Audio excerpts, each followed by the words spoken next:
Well, it's over. It took a lot to end it, but it's over. What's cracking, everybody, and welcome back to Kraken R&R, where the Seattle Kraken fall in Pittsburgh on Monday morning 3-0 at the hands of the Penguins, losing their first in 10 games, snapping a 9-game win streak, and fail to get a point for the first time in over a month. And actually, come to think of it, now both ends of this point streak being bookended for the Kraken by 3-0 shutout losses, as it all started right after a 3-0 shutout loss at the hands of the Wild at home.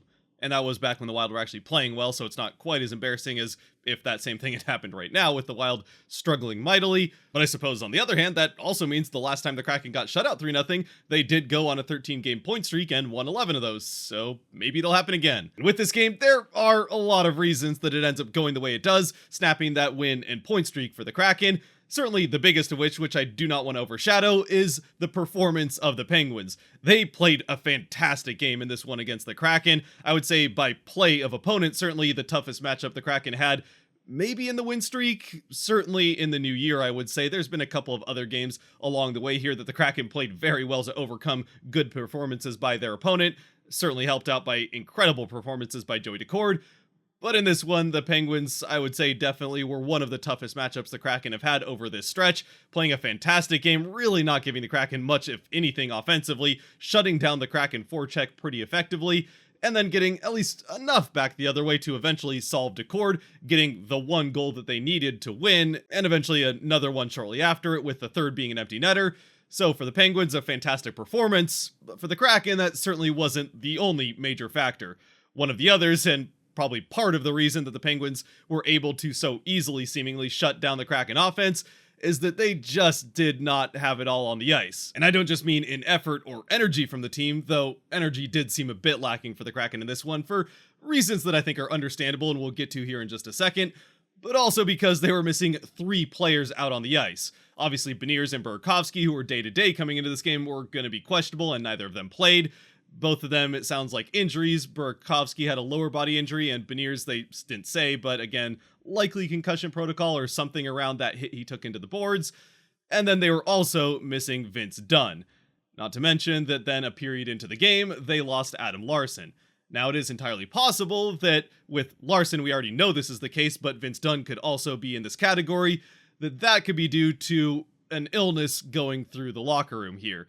As Haxton already said after the last game, the team was definitely not at 100% health-wise, a lot of guys battling through some things, and if they're going to end up missing games like Vince Dunn or Adam Larsson having to leave this game, especially Adam Larsson, who has yet to miss a Kraken game, yeah, it's got to be a pretty bad sickness. So hopefully that gets through the locker room and they can recover from that pretty quickly because, well, again, it's understandable that they would have some fatigue here at the end of a long road trip on the East Coast, especially now with 3 games with just a day and a half between each of them, now that this game got bumped up here to the morning on Monday. And then, of course, they go to play the second half of a back-to-back tomorrow night in New York. So then, lineup-wise for the Kraken in this game, replacing the missing players on the forward end, you had Devin Shore and Kyler Yamamoto, pretty obviously. And then on the defensive end, I suppose the silver lining to missing Vince Dunn, which it's hard to say there's much positive about losing your best defenseman and certainly your leading scorer, if nothing else. But it does mean that Riker Evans got to have his first start for the Kraken in quite a while, and being then that he was on the top pair with Larsson, he was probably already going to get a lot of ice time, but then when Larsson only plays 4 minutes of the first period, he ended up still getting quite a bit, even though his partner was absent for most of the game. And it was a pretty good game from Evans, so he just picked up right where he left off, even with all of that time off. Not that he's had all the time off since then, playing 4 games at the AHL level since he played with the Kraken last.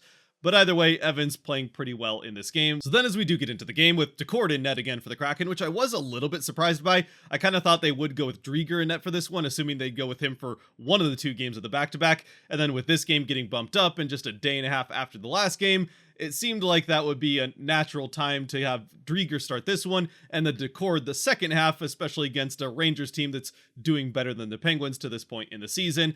And then also giving Daccord the more typical 2 days between games rather than a day and a half and then another day and a half if he ends up playing again against the Rangers, though again I would definitely expect Drieger to start that game against the Rangers, with it being again the second half of a back-to-back and Decord starting the first half. Anyway, in the first period of this game, really not much of anything notable happens. The Penguins do have the puck for the vast majority of the period. They do double the Kraken shots on goal by the end of it, but really there aren't any dangerous chances either way. The Penguins do get a power play, which probably featured the most dangerous chance of any, but Decord is able to come up with a save on all of it. There is the fact that the other big aspect of this game that went against the Kraken did kind of start to rear its head in the middle part of the period, as Tanev gets clearly hooked on what should have been a breakaway. There's absolutely no call, and then right back the other way, Yamamoto gets called for a pretty soft interference, and that's what sent the Penguins to that power play. Again, the Kraken survive it, and we get to the first intermission with things still tied at 0. And for the Kraken, it wasn't the best start necessarily, but it certainly was probably their best start of these last 4 or 5 games, as the first 10 minutes had kind of not been going their way, and they were able to at least keep it even through this first period. However, as we start the second period, that changes, and it changes in a hurry. And I think probably aided by the fact that the Kraken do start the second period now missing both of their top pairing defensemen, Dunn not having started the game, and Larson only playing 4 minutes of the first period before exiting and not returning to the bench in the second for the entire rest of the game, which does then mean the Kraken are down to just 5 defensemen and having to shuffle things around. Which, less than a minute in, when the Kraken go for their first change, probably plays a role in that change not going particularly well and allowing the Penguins to get a 2-on-1 rush back the other way. Dumoulin, the lone defenseman, back. The pass gets through Dumoulin to O'Connor. He puts in the one-time shot over the shoulder of Decord. Really no chance for Decord on this, and it's 1-0 Penguins. So now, unfortunately for the Kraken, they're down a goal, and to make matters worse, without that extra gear that clearly was not there for them in this game, at least the majority of the players anyway, they just aren't able to have that response that they really had throughout this entire point streak, not allowing opposing teams to gain momentum off of scoring goals and frequently even turning things back the other way. Instead, the Penguins are able to maintain momentum out of this goal and turn it into another one shortly after. Just a couple minutes later, they're back in the offensive end, which comes off of a pass through the high slot to the far side at the faceoff circle for a one-timer for Crosby, and Crosby just beats Decord. And look, Decord has not gotten beaten very much at all here in the last month plus, so for him to have a rare instance where he gets beat by a shot, it's somewhat understandable that it happens against one of the best players of all time. Unfortunately, the Kraken are now playing from behind by 2 for also the first time in quite a while. And once again, they're really just not able to get much of anything going back the other way in response. The Penguins maintaining at least some momentum and the majority of the pressure through the middle part of the period, right up until the Kraken eventually do get a power play. And then it is on this power play for the Kraken, halfway through the second period, down 2 goals and all the momentum against them, so desperately needing one to get back in this game and start getting things back in their favor, that the officiating goes completely off the rails. Look, I know the Kraken are on a power play, but it was a call the officials pretty much had to make. And yeah, things had already been a bit rocky in the first period with those 2 calls going in the Penguins' favor, the completely blatant missed hook against Tanev on what should have been a breakaway, and then the soft interference call that put Yamamoto in the box. But here, on this power play, the officiating goes from bad to one of the worst officiated games the Kraken have had this entire season. Certainly the most one-sided officiating they've faced since early on in the season. There were a couple of games there early on in October and maybe the early part of November that the Kraken were absolutely battling the Zebras, but while there's been a couple of poorly officiated games here and there since then, for the most part those games have been poorly officiated in both ways at the very least. In this game though, it was very clear that these guys might as well have been wearing Penguins jerseys for all that it mattered. And again, I don't want to take away from how the Penguins played in this game. They absolutely were the better team and probably deserved to win the game, like I said in the beginning, but the officiating gave the Kraken absolutely no chance, which I think they deserved, to get back in this game here halfway through the period on this power play. As it starts with the Penguins clearing the puck to the other end of the ice, the Kraken collect it and try to get a breakout the other way, when Bjorkstrand is blatantly tripped, intentionally I think, in the middle of open ice, and the officials just close their eyes, pretend like they don't see it, or maybe they decided, like what happened against Austin Matthews, that he just fell over by himself. Never mind that he was clearly tripped over backwards by a Penguins player. Now, P must have just done that of his own accord. I mean, again, if there is a time, other than the playoffs where this is pretty much always the case, but if there is a time in the regular season where we know well by now that the NHL rulebook is really seen as more of guidelines than official rules by the guys in stripes, it's when a team is on the power play, as NHL officiating just will not give a team a two-man advantage unless it's something they just have absolutely no choice but to call with no subjectivity built into it. Like, for example, let's just say too many men on the ice, where all you have to do is count the players on the ice, and if it's more than that should be there, that's a penalty. And wouldn't you know it, 15 seconds later, or thereabouts on this power play, the Penguins put 5 guys out on the ice. It's easy, you can just count it on one hand. 1, 2, 3, 4, 5. But no, the officials, or I should say the 4 extra Penguin skaters who aren't carrying sticks out on the ice, decide that they can give the Penguins that 1 extra player, or I don't know, maybe they thought that that massive canyon between the 3 guys in the neutral zone and the bench was somehow less than 5 feet. But once again, they don't call that, and the Kraken don't get what should have been at least a minute of 5-on-3. Now, yes, I'm well aware that 5-on-3 is not a guaranteed goal, but a minute of it is a pretty likely one, and if the Kraken get a goal here, you're down just 1, and certainly then are feeling like you're back in the game, and that gets a little bit more energy on the bench, and gives the Kraken a chance to potentially at least even things up, and certainly doesn't put them as much on the back foot for the back half of this game. And for what it's worth, out of this power play, which they don't end up scoring on, obviously because they get shut out, they do get momentum and carry it through the rest of the second period for, I mean, really the only period in this game that they were able to get things tilted towards Pittsburgh's end of the ice. Eventually, though, we do get to that second intermission, with the Penguins still leading 2-0. And then in the third period, once again, the Penguins get off to a hot start. Crosby nearly scores again, though Decord comes up with a very nice save in tight with Crosby in alone. So that's easily Decord's best save of the game. And again, Decord was fantastic in this one, even with 2 getting past him. He has, I think it was 31 saves on 33 shots or something like that. Maybe it was 30 on 32 shots. Either way, Decord, another great game from him. The Kraken do end up with another power play here, which once again, they actually get a couple of nice chances on, 2 of their best chances of the game. McCann, I think, actually on this power play puts 1 off of the post. The Kraken hitting the plumbing a few times in this game. Eberle hit it once. McCann, I think, hit it twice. They just couldn't get one to go into the net for them. And we get into the rest of the period where the Penguins do a good job of not giving the Kraken anything offensively, shutting down that forecheck. And although they didn't try too much harder themselves to score a third one, I mean, they'd take the chances the Kraken gave them, which there were a couple of those, but they just kind of seemed happy with killing clock. So we head to the back half of the third with the Kraken still down 2. And quickly in that back half, Tolvanen ends up in the box for a clear, I don't know if it was called boarding or interference, but it was an obvious penalty against Tolvanen. So the right call there, but then halfway on that power play, McCann gets blatantly tripped in the middle of the Kraken end of the ice. No call once again, in spite of 2 guys at least staring right at him. Just watch him stand up and skate off. McCann, furious, breaks his stick over the bench, and he was right to be angry, because although the Kraken do kill off this penalty and it's still down just 2 with now 7 minutes or so left in the game, if they have, say, 8 minutes or so left in the game and have a minute of 4-on-4, certainly that extra open ice could help them get that offense that they need to potentially get that goal. Again, the way the Penguins were playing, I'm not convinced that would have happened, but it's just another example of horribly one-sided officiating in this game. Eventually, the Kraken do go empty net. It doesn't take very long after the net is empty for Crosby to find the empty net, and the Penguins salt this one away to get that 3-0 win. So for the Kraken, they had to battle through a lot, and in the end, they just were not able to find a way to win or even get a goal in this game after finding ways to win 9 straight games.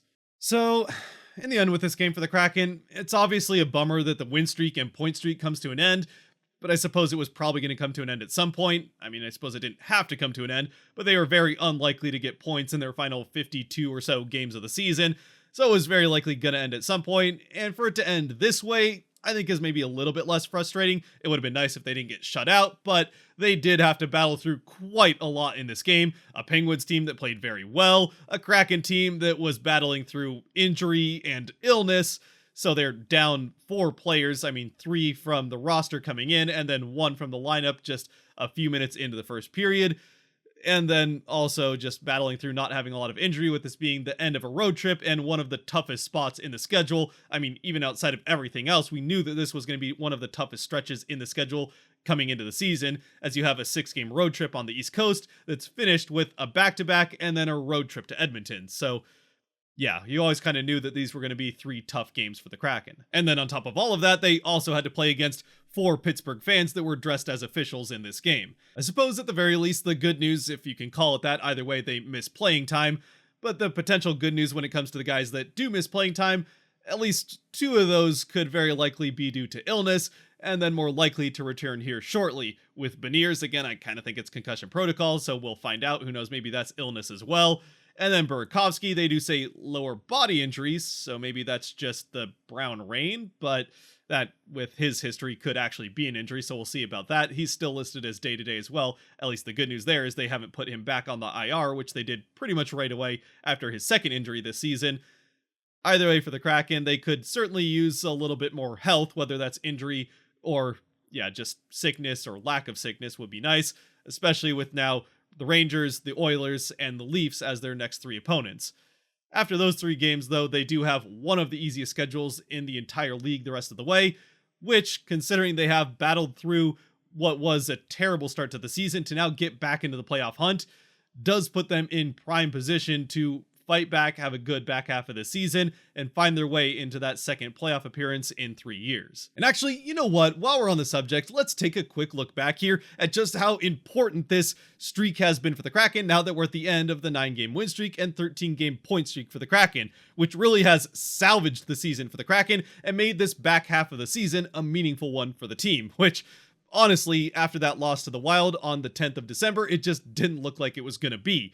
As at that point, the Kraken were at 8, 14, and 7 on the season, 6 games below NHL 500, 5 points behind the Coyotes for the second wildcard spot, which might not sound like a lot, but the Coyotes also had 2 games in hand, and when you're just over a quarter of the way through the season, plus on a losing streak, that's already a pretty big hill to climb out of. Not to mention that they were 13 points behind the LA Kings for the 3rd spot in the division, with the Kings having 4 games in hand. And now, at the end of it, the Kraken, even with the results today in the Penguins game, are 19, 15, and 9 on the season, 4 games above NHL 500, and tied in points for the second wildcard spot with the Oilers, who still do have games in hand, so the Kraken by tiebreaker are still outside the playoffs, but they are also just 1 point behind the LA Kings for that 3rd spot in the division.